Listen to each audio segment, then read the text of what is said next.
والذين كفروا وكذبوا بآياتنا أولئك أصحاب النار خالدين فيها وبئس المصير۔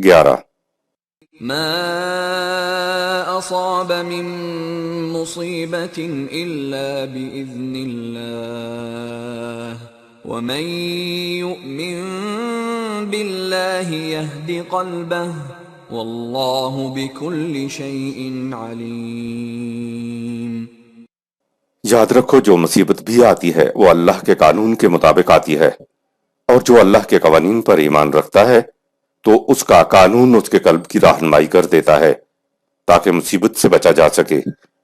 خدا کے قانون کی روح سے مضر رسانیوں سے بچنا اس لیے یقینی ہے کہ خدا کو ہر شے کا علم ہے۔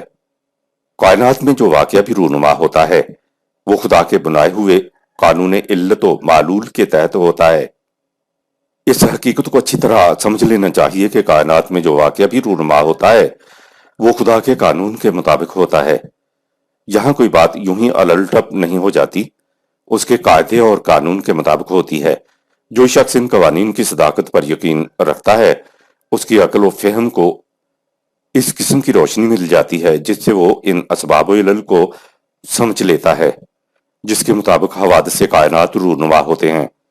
ظاہر ہے کہ جس قوم کو معلوم ہو جائے کہ کائنات میں مختلف حوادث کن قوانین کے مطابق واقع ہوتے ہیں اور کن قوانین کی نفع بخشیوں سے بہریاب ہوا جا سکتا ہے تو وہ مضر رساں قانون کی مضر رسانیوں سے محفوظ رہنے کے طریقے سوچے گی۔ سوچو کہ ایسی قوم کس قدر کامیاب ہوگی۔ ما اصاب من مصیبت الا باذن اللہ، سورہ 64 آیت نمبر 11 کا عام ترجمہ ہے کہ کوئی مصیبت نہیں آتی انسان کے اوپر سوائے اللہ کی اجازت کے، یعنی اللہ مصیبت کو اجازت دیتا ہے تو وہ آتی ہے ورنہ نہیں آتی۔ اگر انسان اللہ کی اجازت سے آئی ہوئی مصیبت سے بچنے کے لیے کچھ مدافعت کرتا ہے، علاج کرتا ہے تو یہ تو خدا کے ساتھ کھلی جنگ ہو گئی کہ اس نے مصیبت کو اجازت دی اور اس کو روکا جا رہا ہے۔ دراصل اذن کے معنی اجازت یا حکم دینا نہیں ہے۔ عربی زبان میں مصیبت کا لفظ ہماری اردو والی مصیبت کے لیے نہیں بلکہ ہر خوشگوار اور ناخوشگوار واقعہ کے لیے یہ لفظ آتا ہے۔ عربی میں اذن اللہ کے معنی ہے خدا کا قانون، یعنی کائنات میں جو واقعہ بھی عمل میں آتا ہے اس کے لیے خدا نے قانون مقرر کر رکھا ہے۔ گویا ہر واقعہ قانون خداوندی کی روح سے رونما ہوتا ہے۔ اسے کہتے ہیں کہ کائنات میں ہر واقعہ خدا کے بنائے ہوئے کاز اینڈ ایفیکٹ کے تحت ہوتا ہے۔ یہ کاز اینڈ ایفیکٹ علت و معلول یا سبب اور نتیجے چونکہ غیر متبدل ہوتے ہیں اور انسان ان کا علم حاصل کر سکتا ہے تو انسان اپنے علم کی سطح تک کائنات میں رونما ہونے والے واقعات سے بچنے کی تدابیر کر سکتا ہے۔ آیت نمبر 12 وَأَطِيعُوا اللَّهَ وَأَطِيعُوا الرَّسُولَ فَإِن تَوَلَّيْتُمْ فَإِنَّمَا عَلَى رَسُولِنَا الْبَلَاغُ الْمُبِينُ۔ اگر تم مضر رسانیوں سے بچنا چاہتے ہو تو تم اللہ اور اس کے رسول نظام خداوندی کی اطاعت کرو۔ اگر تم نظام سے روگردانی کرو گے تو نظام اور رسول کا کچھ نہ بگڑے گا، کیونکہ ہمارے رسول کی ذمہ داری تو قوانین کو تم تک واضح طور پر پہنچا دینا ہے، عمل کرنا یا نہ کرنا تمہارا کام ہے۔ آیت نمبر 13 اللہ لا الہ الا ہو وعلی اللہ فلیتوکل المؤمنون۔ نظام سے روگردانی کر کے تم اس لیے کامیاب نہیں ہو سکتے کہ کائنات میں اللہ کے سوا کسی کا اقتدار اور اختیار قانون کار فرما نہیں۔ جو لوگ اس حقیقت پر یقین رکھتے ہیں انہیں اللہ کے قوانین کی محکمیت پر پورا اعتماد اور بھروسہ ہوتا ہے۔ آیت نمبر 14 یا ایہا الذین آمنوا ان من ازواجکم واولادکم عدوا لکم فاحذروہم وَإِن تَعْفُوا وَتَصْفَحُوا وَتَغْفِرُوا فَإِنَّ اللَّهَ غَفُورٌ رَحِيمٌ۔ اے جماعت مومنین، اگر تمہارے بیوی بچے اپنی محنت میں دوسروں کو دینے کے اصول کو تسلیم نہیں کرتے تو پھر بعض بیوی بچے مومنین کے دشمن بن جاتے ہیں، پس تم ان کی تنگ نظری سے بچ کر رہنا۔ اگر تم ان کی تنگ نظری سے درگزر کرتے ہوئے آگے بڑھ گئے تو اس سے وہ نظام قائم ہو جائے گا جس میں خود ان کی، تمہاری بیوی بچوں کی اور دوسروں کی حفاظت اور نشو و نما کا سامان بڑی فراوانی سے بہم پہنچتا رہے گا۔ تعفو کے بنیادی معنی ہیں آگے بڑھ جانا، تنگ ناؤں سے گزر جانا۔ جہاں میاں بیوی اور بچے نظام خداوندی سے ہم آہنگ ہوں وہاں مومن کا کوئی دشمن نہیں ہوتا۔ جماعت مومنین نظام ربوبیت عامہ کے قیام کے لیے کوشاں رہتی ہے۔ اس نظام کی بنیاد اس تصور پر ہے کہ ہر فرد اپنی پوری جسمانی استعداد کے مطابق محنت کر کے کمائے اور پھر اپنی کمائی میں سے اپنی ضرورت بھر رکھ کر زائد کو نظام کے حوالے کر دے۔ اگر کسی مومن کے بیوی بچوں میں یہ انداز نگاہ پیدا نہیں ہوا ہوگا تو ان کے دل میں موجود تنگ نظری ایک مومن کے راستے میں حائل ہو جائے گی۔ اس طرح سب نہیں، صرف وہ جو دینے کے اصول کو تسلیم نہیں کرتے وہ مومن کے ربوبیت عامہ کے راستے پر چلنے کی وجہ سے دشمن بن جاتے ہیں۔ مومنین کو تاکید کی گئی کہ تم اس بات کا خاص طور پر خیال رکھنا کہ بیوی بچوں کی مداخلت کو ایک طرف چھوڑتے ہوئے ربوبیت عامہ کے راستے پر گامزن رہنا۔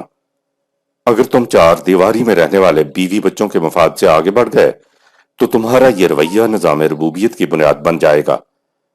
پھر نہ صرف تمہاری بیوی بچوں بلکہ دوسروں کی حفاظت اور نشو و نما کا سامان بہم پہنچتا رہے گا۔ اسی لیے قرآن نے کہا کہ ایک مومن کے ساتھ مشرکہ کا نکاح اور ایک مشرکہ سے ایک مومن کا نکاح نہیں ہو سکتا۔ آیت نمبر 15۔ انما اموالکم و اولادکم فتنہ واللہ عنده اجر عظیم۔ تمہارے بیوی بچے اور مال و دولت بھٹی ہیں جس سے تم کندن بن کر نکل سکتے ہو اور راکھ کا ڈھیر بھی ہو سکتے ہو۔ کندن بننے کے لیے اس حقیقت کو فراموش نہ کرنا کہ تمہاری محنت کا وہی معاوضہ حقیقی اور نتیجہ خیز ہے جو تمہیں قوانین خداوندی کے مطابق ملے۔ فتنتن کے معنی ہے آگ کی بھٹی۔ فتن سونار کی کھٹالی کو کہتے ہیں۔ اس میں سونار سونا ڈالتا ہے تو آگ سے وہ پگھل جاتا ہے اور جتنا اس میں کھوٹ ہوتا ہے وہ اوپر آ جاتا ہے جسے سونار اوپر سے ہٹا دیتا ہے، یوں خالص سونا کندن نیچے رہ جاتا ہے۔ گویا بیوی بچوں کو قرآن نے فتنہ کہا ہے کہ یہ تمہارے لیے سونار کی کٹھالی کی مانند ہیں جس میں سے نکل کر تمہیں معلوم ہوگا کہ تم اپنے ایمان میں کتنے خالص ہو اور کتنی کمی تم میں ابھی رہ گئی ہے۔ لہذا بیوی بچوں کی محبت تمہارے ایمان کے اخلاص کو ماپنے کا ذریعہ ہے۔ اگر تمہارا پلڑا قوانین خداوندی کی طرف جھک گیا تو کہا واللہ عندہ اجر عظیم، سورہ 64 آیت 15۔ اللہ کی طرف سے یعنی اللہ کے نظام کی طرف سے تمہیں اجر عظیم ملے گا۔ آیت نمبر 16۔ فاتقوا اللہ ما استطعتم واسمعوا واطیعوا وانفقوا خیرا لانفسکم ومن یوق شح نفسه فاولئک هم المفلحون۔ لہٰذا تم امکان بھر قوانین خداوندی کی نگہداشت کرو اور نظام خداوندی کے احکام کو اچھی طرح سے سنو اور ان کی اطاعت کرو اور اپنی کمائی کو ربوبیت عامہ کے لیے کھلا رکھو۔ اسی میں تمہاری اپنی بھلائی ہے اور تم اس کوشش میں نہ لگ رہے ہو کہ دوسروں کو پیچھے دھکیل کر خود آگے بڑھ جاؤ۔ ہمارا قانون ربوبیت یہ ہے کہ کھیتیاں انہی کی پروان چڑھتی ہیں جو دوسروں کی ضرورت کو اپنی ضرورت پر ترجیح دیں، سورہ 59 آیت نمبر 9۔ قرآن میں جہاں سمینا و اطعنا آئے تو یہ مومنین کی صفت ہوتی ہے اور سننے کے لیے ایک زندہ سربراہ اتھارٹی کی ضرورت ہوتی ہے تاکہ اس سے احکام سنیں اور اطاعت کریں۔ وَمَن یوق شح کے لیے دیکھیے سورہ الحشر کی آیت نمبر 9 کے تحت۔ آیت نمبر 17۔ ان تقرضوا اللہ قرضا حسنا یضاعفه لکم ویغفر لکم واللہ شکور حلیم۔ جو کچھ تم دوسروں کی نشو و نما کے لیے دیتے ہو وہ در حقیقت قرض ہے جو تم خدا کو دیتے ہو۔ اگر تم اس قسم کا قرض حسن کارانہ انداز سے نظام خداوندی کو دو گے تو وہ تمہیں اس سے کئی گنا زیادہ واپس دے گا اور یہ تمہارے لیے نقصانات سے بچنے کا سامان بھی پیدا کر دے گا۔ جانور جو جغالی کرتا ہے اس کو عربی میں قرض کہتے ہیں۔ جانور اپنی کھائی ہوئی غذا کو جزو بدن بنانے کے لیے اس کو پیٹ میں سے واپس لا کر دانتوں سے پیستا ہے۔ اگر جانور جگالی نہیں کرتا تو سمجھا جاتا کہ یہ بیمار ہے۔ مومنین نظام کو دیتے چلے جاتے ہیں اور نظام اس کو جزو بدن بنا کر معاشرے کو لوٹا دیتا ہے۔ غذا کا جزو بدن بننے سے مراد ہے کہ معاشرے میں خوشگواریاں اور شادابیاں اور خوشحالیاں موجود ہوئی ہیں۔ آیت نمبر 18۔ عالم الغیب والشہادۃ العزیز الحکیم۔ وہ غائب اور حاضر، پوشیدہ اور ظاہر ہر بات کا علم رکھتا ہے، اور اسے اپنے قوانین پر دھاندلی کے ساتھ نہیں بلکہ حکمت پر مبنی پورا غلبہ حاصل ہے۔ صدق اللہ العظیم۔ یہاں سورہ التغابن اختتام پذیر ہوئی۔